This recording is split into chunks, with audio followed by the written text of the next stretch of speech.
2022 में बॉलीवुड के काफी ज्यादा बॉयकॉट होने के बाद में अब फाइनली 2023 में ना सिर्फ एसआरके और लॉर्ड बॉबी ने अच्छा खासा कमबैक किया है, इनके अलावा बॉलीवुड ने भी बॉक्स ऑफिस पे एक तगड़ा कमबैक किया है। और अगर आप पिछले साल का टॉप 10 अर्न्ड मूवीज की लिस्ट निकाल के देखते हो तो फिर वहां पे आपको ज्यादातर साउथ की मूवीज ही देखने को मिलेगी। लिटरली 2022 की मोस्ट अर्न्ड मूवीज की लिस्ट में ज्यादातर साउथ की मूवीज ही थी, बट इस बार साउथ इंडियन मूवीज के साथ में बॉलीवुड की मूवीज भी इक्वली टॉप 10 की लिस्ट में है एंड मे बी उनसे ज्यादा है। अब मैं यहाँ पे बॉलीवुड की इतनी तारीफ कर रहा हूँ तो फिर ये मत समझ लेना कि मैं बॉलीवुड का दल्ला हूँ। अगर आपको नहीं पता तो फिर मुझे बॉलीवुड की मूवीज लीस्ट पसंद आती है, बट 2023 में बॉलीवुड ने काफी अच्छी मूवीज निकाली है। एनीवेज आज मैं इंडियन सिनेमा की बात करने वाला हूँ और इस टॉप 10 इंडियन सिनेमा की मोस्ट अर्न्ड मूवीज में अगर आप इन सब मूवीज के वर्ल्ड वाइड ग्रॉस कलेक्शन को मिलाते हो तो फिर ये आंकड़ा जाके ऑलमोस्ट 6,500 करोड़ होता है। सिर्फ इस 10 मोस्ट अर्न्ड मूवीज की बात करूँ तो फिर जो कि पिछले ईयर की टॉप 10 मोस्ट अर्न्ड मूवीज से थोड़ी सी ज्यादा है। एनीवेज वीडियो में आगे बढ़ते हैं और देखते हैं कि ऑलमोस्ट इस 6,500 करोड़ में कौन सी मूवी का कितना योगदान है। एंड हाँ, वीडियो में आगे बढ़ने से पहले मैं आपको ये बता दूं कि ये लिस्ट मैंने मूवीज की वर्ल्ड वाइड ग्रॉस कलेक्शन को दिमाग में रख के बनाया है और साथ ही ये 2-3 वेबसाइट के डेटा के अकॉर्डिंग बनाया है। तो नंबर 10 के मूवी की शुरुआत होती है 350 करोड़ पे, जिसपे आती है पोन्नियिन सेल्वन 2 जो कि 2023 में आई है और उसका फर्स्ट पार्ट 2022 में आया था, जहाँ पे इन दोनों मूवीज का कंबाइंड बजट 500 करोड़ था। देखो ये मूवी अच्छी है लेकिन इस मूवी में इतना कुछ है कि थोड़े टाइम के बाद में ये मूवी अपने समझ के बाहर होती जाती है। अगर आपको नहीं पता तो फिर ये मूवी हिस्टोरिक चोला अंपायर के टाइम पे सेट है और यहाँ पे अरुणमाझी वर्मन के जर्नी को दिखाया गया है। इस मूवी ने वर्ल्ड वाइड 350 करोड़ रुपए कमाए हैं और अगर बात करूं इंडिया की तो फिर इंडिया में इसने 214 करोड़ का ग्रॉस कलेक्शन किया है। इससे पहले कि मैं नंबर 9 पे बढ़ूं, मैं एक और मूवी मेंशन करना चाहूंगा, द केरला स्टोरी। इस मूवी ने 15 से 20 करोड़ के बजट में 303 करोड़ का कलेक्शन किया और 303 करोड़ के कलेक्शन की वजह से ये मूवी तो टॉप 10 की लिस्ट में नहीं आ पाई। लेकिन अगर आप प्रॉफिट देखते हो तो फिर इस मूवी का काफी ज्यादा है क्योंकि इसने कम बजट में काफी ज्यादा पैसे कमाए हैं। नाउ नंबर 9 पे एक pure entertainment movie Rocky and Rani की प्रेम कहानी। इसे अगर आप चाहो तो फिर देख सकते हो। और अगर मैं बात करूं इसके वर्ल्ड वाइड ग्रॉस कलेक्शन की तो फिर इस मूवी ने बॉक्स ऑफिस पे 355 करोड़ रुपए कमाए। इसके अलावा इस मूवी को करण जौहर ने डायरेक्ट किया है और रणबीर सिंह और आलिया भट्ट इसमें स्टार कास्ट है। ये कहानी एक फ्लेम बॉइंट पंजाबी रॉकी और एक इंटेलेक्चुअल बंगाली जर्नलिस्ट रानी की है, जो अपने अलग अलग विचारों के बावजूद एक दूसरे के प्यार में गिर जाते हैं, जिसके बाद परिवार के विरोध के बाद में ये दोनों डिसाइड करते हैं कि वो एक दूसरे की फैमिली के साथ में 3 महीने रहेंगे, जिसके बाद ये दोनों डिसाइड करेंगे कि ये दोनों शादी करेंगे या फिर नहीं। अब नंबर 8 पे वो वाली मूवी है जो कि इस लिस्ट में होना ही डिजर्व नहीं करती थी। इनफैक्ट उस मूवी का होना ही डिजर्व नहीं करता है। Yes, you guessed it right, मैं बात कर रहा हूँ आदि पुरुष की। आदि पुरुष ने वर्ल्ड वाइड 370 या फिर 80 करोड़ का ग्रॉस कलेक्शन किया है। एंड मैं आपको ये बता दूं कि ये जो कलेक्शन है इसके ये फर्स्ट 3-4 दिनों के हैं, क्योंकि 3-4 दिनों में ही सबको मालूम पड़ गया था कि किस लेवल पे ये मूवी बनी है। मैंने भी इसका एक अच्छा रिव्यू डाला था, वो जाके आप चेकआउट कर सकते हो और इसकी स्टोरी मैं नहीं बताने वाला। Number 7 tiger 3। हमने इंडिया पाकिस्तान वाली काफी मूवीज देखी है लेकिन इस मूवी में हमने सिर्फ पाकिस्तान ही देखा है। एनीवेज इस पे भी मैं ज्यादा बात करने वाला हूँ नहीं क्योंकि मैंने इसका भी रिव्यू डाल कर रखा है चैनल पे। इस मूवी ने वर्ल्ड वाइड बॉक्स ऑफिस पे 466 करोड़ रुपए कमाए हैं और अगर मैं बात करूँ सिर्फ इंडिया की तो फिर इस मूवी ने इंडिया में 339 करोड़ रुपए कमाए। और हाँ, ये मैं बात कर रहा हूँ ग्रॉस कलेक्शन की। अब नंबर 6 पे बढ़ने से पहले मैं आपको ये बता दूं कि इस लिस्ट में मैंने अब तक सलार और डंकी को ऐड नहीं किया है। एंड इसके 3-4 दिनों के कलेक्शन को देखने के बाद में ये मालूम पड़ जाता है कि ये मूवी इतना कुछ आगे काम नहीं करने वाली है। ये मूवी मेरे हिसाब से ये दोनों मूवीज नंबर 10 से लेकर 7 तक की मूवीज को ही रिप्लेस कर सकती है। एक मिनट, क्या अभी मैंने सलार और डंकी दोनों मूवीज की बात की? तो नहीं, यहाँ मैं सिर्फ डंकी की बात कर रहा हूँ क्योंकि अगर आप प्रभास और प्रशांत नील की सलार मूवी के बॉक्स ऑफिस कलेक्शन उठा के देखते हो तो फिर इन 4-5 दिनों के कलेक्शन इसके क्वाइट इंप्रेसिव है। लेकिन अगर यहाँ पे सालार का एसआरके की डंकी के साथ में क्लैश नहीं होता तो फिर तो ये कलेक्शंस और भी ज्यादा होते, क्योंकि अगर आप प्रभास के होम स्टेट में देखोगे तो फिर यानी तेलुगु लैंग्वेज की तो फिर ये कलेक्शंस काफी अच्छे हैं। But on the other hand अगर आप इसके हिंदी कलेक्शंस देखते हो तो फिर वहाँ पे वो यूजुअली इतना नहीं है जितना प्रभास की मूवीज हिंदी में कमाती है। एग्जाम्पल के लिए आदि पुरुष के जो स्टार्टिंग के 3 दिन के हिंदी कलेक्शन है वो 100 करोड़ से भी ज्यादा है। वहीं पे सालार स्टार्टिंग के 3 दिन में हिंदी ऑडियंस में खाली 70-75 करोड़ ही कमा पाई है। एनीवेज अगर मैं इन सब चीजों में ज्यादा घुसा तो फिर ये वीडियो और भी लंबी हो जाएगी, तो फिर इसीलिए अब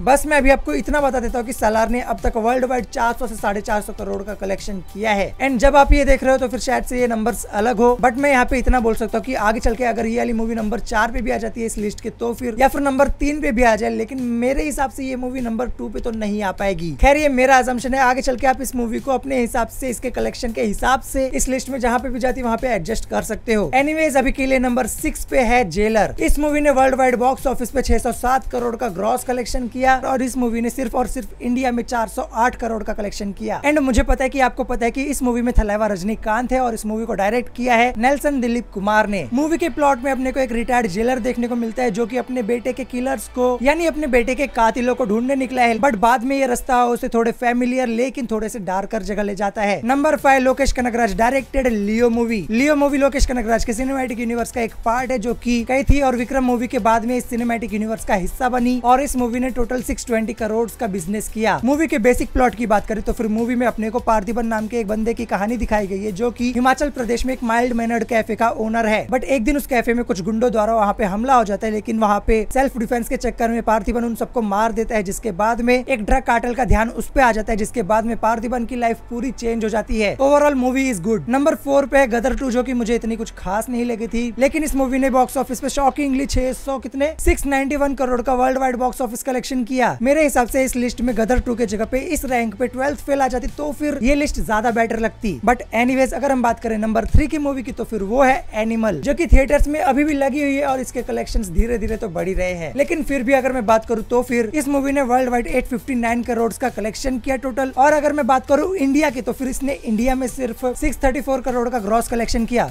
एक मिनट, देश में कितने सारे लोगों को रिप्रेस किया जा रहा है और कितने सारे लोग क्रिमिनल माइंडेड हैं। भाई ये मूवी ए रेटेड है, दूर रहो इससे अगर आप दिल दिमाग और 8 से 18+ नहीं हो तो। एनीवेज मूवी के डायरेक्ट खैर इस मूवी को संदीप रेड्डी वांगा ने डायरेक्ट किया है, जिन्होंने अर्जुन रेड्डी और कबीर सिंह जैसी मूवीज को बनाया है। एनिमल मूवी में अपने को फादर सन का एक बॉन्ड दिखाया गया है, जहाँ पे बेटा अपने बाप को काफी ज्यादा एडमायर करता है, लेकिन कभी भी उसका बाप उसको अप्रिशिएट नहीं करता है और उसके बाप ने कभी भी उसके साथ में 2 मिनट बैठ के ढंग से बात नहीं की। लेकिन यहाँ पे बेटा अपने बाप की खुशी के लिए पूरी दुनिया जला सकता है और ऐसे में अगर मूवी में उसके बाप के ऊपर हमले हो रहे हैं तो फिर वो बेटा कैसे चुप रहेगा। बस यही सब अपने को मूवी में देखने को मिलता है। तो अगर इस मूवी को मूवी की तरह ही लेते तो फिर ये मूवी देखने लायक तो है। खैर उन 2 मूवीज की बात करूँ जिसने इस लिस्ट में सबसे ज्यादा पैसे कमाए हैं तो फिर ये दोनों ही मूवीज शाहरुख खान की है। नंबर 2 पे है पठान मूवी, जिसने वर्ल्ड वाइड 1050 करोड़ रुपए कमाए हैं। ये मूवी वाईआरएफ स्पाई सागा की 4th इंस्टॉलमेंट है, जो कि शाहरुख खान की 5 साल के बाद एक कमबैक मूवी है। वहीं पे नंबर 1 पे जवान मूवी है, जिसने world wide box office collection 1160 crore का कलेक्शन किया, जिसके साथ ही ये इंडियन सिनेमा की और 2023 की हाईएस्ट ग्रॉसिंग मूवी बन जाती है with India gross collection of 760 crore. अब इंडियन सिनेमा की मोस्ट अंडर 2023 की मूवीज की लिस्ट तो खत्म हो गई, लेकिन अगर मैं आपसे पूछूं कि क्या आपको पता है कि 2023 में ऐसी कौन सी मूवी है जिसने डे 1 पे सबसे ज्यादा इंडिया नेट कलेक्शन किया?